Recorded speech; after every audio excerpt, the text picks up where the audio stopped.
मन्दारकल्पहरिचन्दन पारिजात मध्ये शशाङ्कमणिमण्डितवेदि संस्थे अर्धेन्दुमौलिसुललाट षडर्थनेत्रे भिक्षां प्रदेहि गिरिजेक्षुधिताय मह्यम्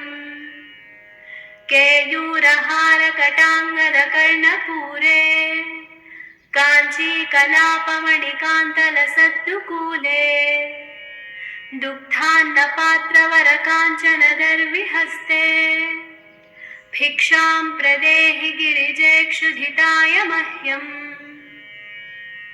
आलीकदम्बपरिसेवितपार्श्वभागे शक्रादिभिमुकुलिताञ्जलिभिः पुरस्तात्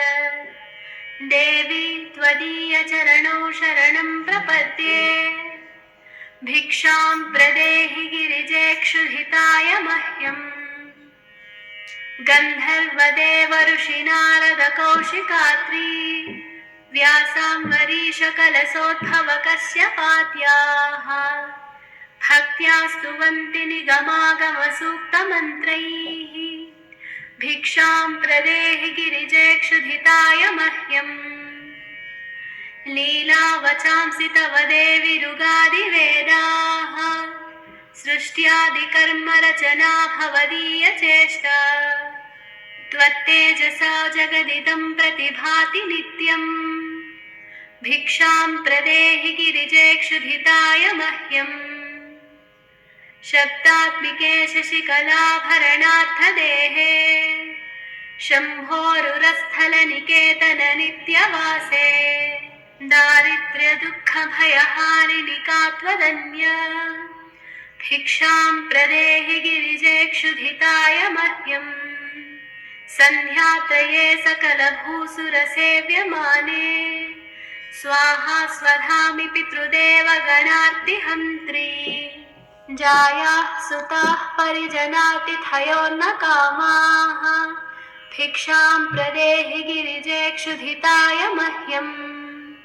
सद्भक्तकल्पलतिके भुवनैकवन्द्ये भूतेश हृत्कमलमग्नकुचाग्रभृङ्गे कारुण्यपूर्णनयने किमुपेक्षसे माम् भिक्षां प्रदेहि गिरिजेक्षुधिताय मह्यम् अम्ब त्वदीयचरणाम्बुजसंश्रयेण ब्रह्मादयोऽप्यविकलां श्रियमाश्रयन्ते